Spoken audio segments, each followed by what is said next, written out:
Bakhona ungenayo radio lihlele kunye nomfundisi umprofeti umporo yeah babulise mfundisi abasanda ungena emakhaya hayi baphulaphule nisanda ukungena emakhaya nilalele umprofeti umbhoro PFP Mutswening no yes PFP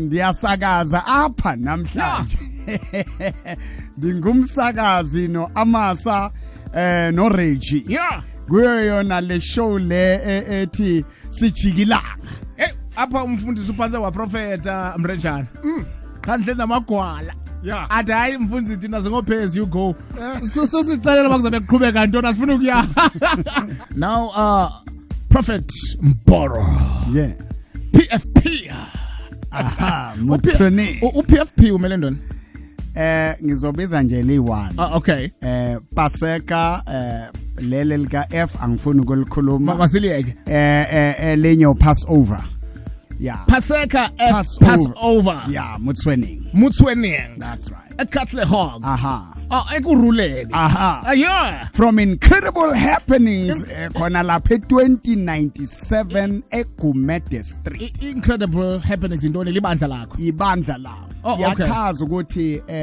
you know incredible happenings izimangaliso izinto ezithi na ubhekile umangale uthi wow and ubona amandla kaNkuluNkulu obukhulu bukaNkuluNkulu yes sir namhlanje futhi it's Friday akulalwa incredible happenings sikhonza na Friday pha Friday this week na next week ilanga lokuthi si connecta noNkulunkulu si connecta nomprofeti lamandla uThixo wabeke kuye okuphilisa abantu nokushintsha impilo zabantu so ngiyabakhuthaza abaphulaphuli ukuthi let them come 6 to 6 Friday mfundisi 6 to 6 awu Friday ngiyajiva ngenza izinto nami phela mfundisi angekho lale Ngoba mhlawumbe ke mfundisi 6 to 8 ke at least 6 to 6 Friday 6 to 6 yo okay and they will never be bored all right yo lithe ixesha kodwa mfundisi ya ixesha manje lithi 1429 xa ndingayithetha ngesixhosa ndithetha lesi deep kakhulu uzodinga ama special dictionary ngeke unqonde kakuhle so ngiza kubethela yona nje ngithi 1429 khayizame ngesixhosa mfundisi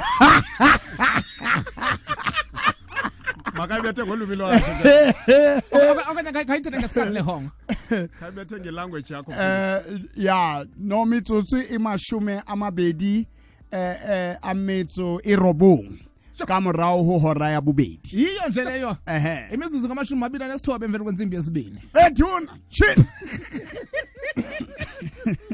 sokuphatha kahle kodwa mfundisi wonwabile ndonwabile kakhulu ya ndonwabile unemincili dinemincili luchulumanco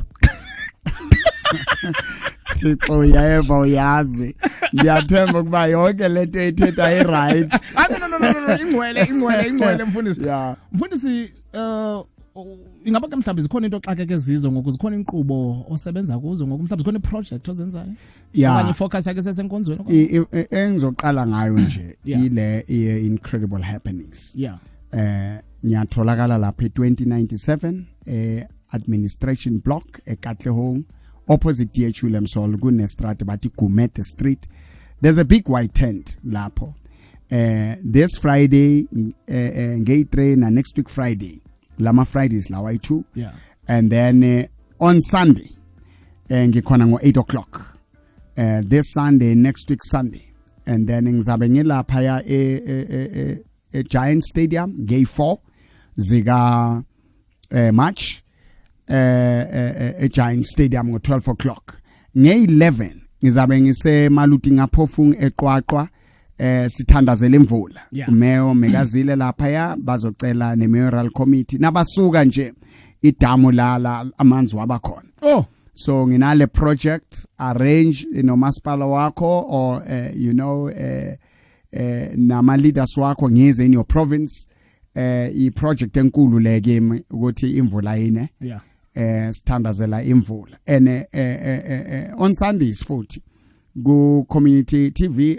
Soweto TV ngo 11:00 ekseni nango 8:00 ntambama The last one sine community radio lapha eKatlehong bathi Kasi FM.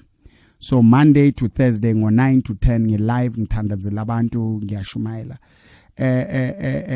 This Sunday sizabe sinezindwendwe ezivele KZN abantwana abasebukhosini neinduna zase KZN nazaseGoli bazocela ukuthi ngithandaze nabo ngiyele for labantu ababulalanayo ema hostels because I've been very instrumental. Kunama hostel ezengawakha ngafaka ama roofs ngenkathi kunama disaster. So that's what I'm dealing with, praying for peace. Okay.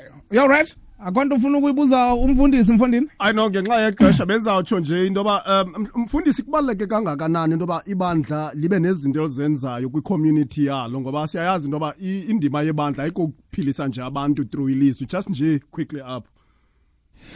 Uthixo ufuna ukuthi izinto esifuna abantu basenze zona sibayenze zona. Sithanda abantu the way sizithanda ngakhona. So umuntu umfanekiso kaThixo kumele siphume all out ukunceda abantu njengebandla. And see restore isidima sabantu to the image of God. And then lamanana akho mfundisi kukhona umuntu abefonile sithi ungashina. Oh yes. Umlalela ngang-SMSela ku 36443 nakafuna i-direction ukuthi ngitholakala kuphi nemithandazo yakhe nakafuna ukuthola ufuna ukuthi ngoku-SMSele ngokuthandazele ngokukhuthaza ngokutshela information ku 36443. Iphone number is 011 902 4776 011 902 4776. Mfundisi enkosi. Enkosi. Awuthandazele imvula ungalibali ukusifaka phana namanani ethu apha kumhlobo wena FM. Ndithi awakhule awande namhlanje I think ndithetha nyane and my interpreter is Xhosa. So I'm busy learning. So next time ndizonimangasa. Nkosi kakhulu mfundisi siyabulela abantu ngozohlala nathi apha enqubeni namhlanje. Enkosi. Diseyo la dude. Ikwenza uziva good la in a flow ibone ngasoze kushiya lonely. Okay igcwele smoke amaza ntshanga and happy ndetho. Yeah man. Peace.